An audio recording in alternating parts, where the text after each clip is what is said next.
Lebanon middle east का एक ऐसा देश जहां पर 70% मुस्लिम आबादी रहती है, जहां पर सनातन की वैदिक संस्कृति का दूर दूर तक कोई नामो निशान नहीं है। पर क्या आप ये कल्पना कर सकते हो कि लेबनान का एक प्रसिद्ध मुस्लिम वैज्ञानिक इस्लाम को छोड़कर भगवान श्री राम का सच्चा भक्त बन सकता है? It's an honor to have you here, so please welcome Dr. Tony Nader.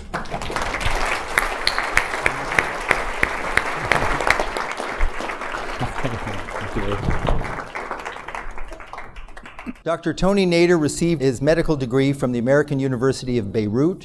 His PhD in brain and cognitive science is from the Massachusetts Institute of Technology. He was a clinical and research fellow in neurology at the Massachusetts General Hospital, Harvard Medical School, and assistant director of the Clinical Research Center at MIT. Ram is in this part of the brain, not only where he is sitting here, but he covers an area a bit wider here in the parietal lobe. This is called the frontal lobe, but we had to put him somewhere in the picture. But the reality of Ram covers a wider area here. That is the function of Ram. और रामायण पर research करके इसको human physiology यानी कि मानव शरीर क्रिया विज्ञान से जोड़कर बहुत सारी बुक्स लिख सकता है और दुनिया भर के वैज्ञानिक सम्मेलन में रामायण और भगवान श्री राम पर की गई इस रिसर्च को बहुत ही गर्व के साथ रिप्रेजेंट करता है कि रामायण मानव शरीर की क्रिया विज्ञान को समझने के लिए कितनी ज्यादा जरूरी है। तो दोस्तों, ये है तानियोस अबू नादेर, लेबनान का एक प्रसिद्ध तंत्रिका वैज्ञानिक यानी कि न्यूरो साइंटिस्ट, जो भगवान श्री राम की भक्ति के माध्यम से इस्लाम को छोड़कर सनातन धर्म अपना चुका है, जिनका हिंदू नाम डॉक्टर राजा नादेर राम भी है। ये नाम इनको महर्षि महेश योगी के द्वारा दिया गया था, जिनके बारे में हम वीडियो में आगे बात करेंगे। तो दोस्तों, आज की इस वीडियो को बिल्कुल भी स्किप मत करना, वीडियो को एंड तक जरूर देखना। अगर आपको ये वीडियो पसंद आती है और इम्पोर्टेंट लगती है तो इसको अपने रिलेटिव्स के साथ जरूर शेयर कर देना, जिससे इस वीडियो की रीच बढ़े और वीडियो ज्यादा से ज्यादा ऑडियंस तक पहुंचे और उनको ये पता चल सके कि लेबनान का एक फेमस मुस्लिम साइंटिस्ट भगवान श्री राम का सच्चा भक्त है। तो चलिए देखते हैं कि कौन है लेबनान का ये फेमस न्यूरो साइंटिस्ट और आखिरकार क्यों इसने इस्लाम को छोड़कर भगवान श्री राम के जीवन काल और रामायण पर गहन रिसर्च की। तो सबसे पहले जानते हैं कि क्यों डॉक्टर तानियोस अबू नादेर ने इस्लाम को छोड़कर सनातन की शरण ली। तो दोस्तों, डॉक्टर तानियोस अबू नादेर का जन्म लेबनान की एक मुस्लिम फैमिली में हुआ था। इन्होंने अपनी न्यूरो साइंस की स्टडी अमेरिका की हार्वर्ड यूनिवर्सिटी से की और न्यूरो साइंस में PhD MIT से की। पर दोस्तों, हार्वर्ड और MIT से न्यूरो साइंस की हायर स्टडी करने के बाद भी डॉक्टर तानियोस को ये समझ में नहीं आ रहा था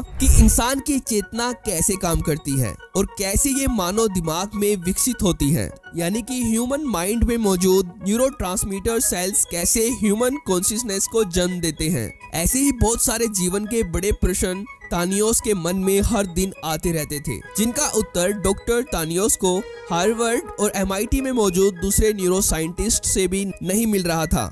पर जब डॉक्टर तानियोस इन प्रश्नों से बहुत ज्यादा परेशान हो चुके थे और किसी भी कीमत पर जीवन से जुड़े इन प्रश्नों के उत्तर खोजना चाहते थे, तब 1987 में अमेरिका में इनकी मुलाकात भारत के एक महान गुरु महर्षि महेश योगी से हुई, जो भगवान श्री राम के सच्चे भक्त थे, जो रामायण के ही माध्यम से दुनिया को समझते थे और महर्षि सनातन धर्म के वैदिक ज्ञान के माध्यम से इंसान की चेतना को 7 लेवल्स में समझते थे, जैसे कि गहन निंद्रा में इंसान की चेतना, सपने देखते समय इंसान की चेतना, जागते समय चेतना, परलौकिक चेतना, ब्रह्मांड की चेतना, ईश्वर चेतना और एकता चेतना। और महर्षि का मानव चेतना पर बताया गया ये वैदिक ज्ञान न्यूरो साइंटिस्ट डॉक्टर तानियोस के प्रश्नों के लिए काफी था, जिसको सुनकर डॉक्टर तानियोस महर्षि महेश योगी के वेदों के इस ज्ञान से काफी ज्यादा प्रभावित हुए और साल 1992 तक डॉक्टर तानियोस ने सनातन के वेदों के साथ साथ रामायण भी संस्कृत में गहराई से पढ़ी, जिसके बाद ये अपने लैब में रामायण और वेदों को मॉडर्न साइंस के साथ रिलेट करने लगे। और दोस्तों, इसके बाद डॉक्टर तानियोस ने साल 1994 में पहली बार ह्यूमन फिजियोलॉजी और वेदों का रिलेशन पूरी दुनिया को बताने के लिए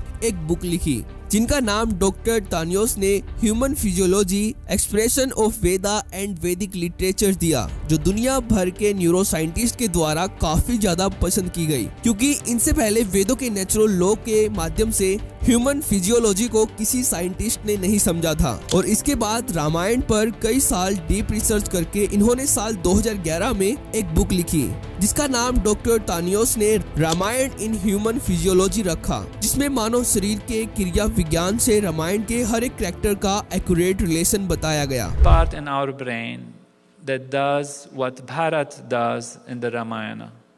There is a part for Lakshman. There is a place for Sita. So we want to know where they are. Ram is in this part of the brain, not only where he is sitting here, but he covers an area a bit wider here in the parietal lobe. This is called the frontal lobe, but we had to put him somewhere in the picture. But the reality of Ram covers a wider area here. That is the function of Ram. The function of Bharat is in the frontal lobe, and also this part of the brain, which is called the cingulate gyrus.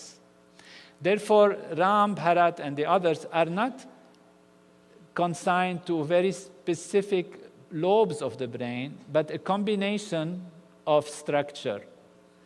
Now, these are just an examples of where they are. What makes the study of this most compelling is not just the fact that there are structures that correspond to characters in the Ramayana.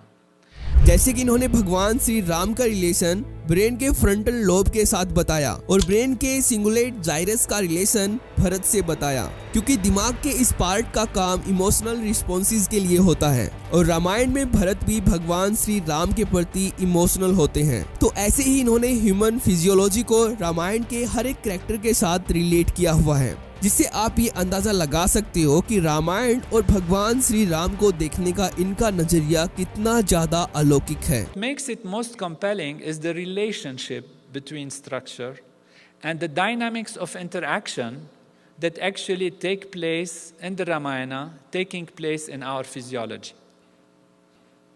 For example, if you take the mothers in the Ramayana and the queens, they are the mothers of certain characters.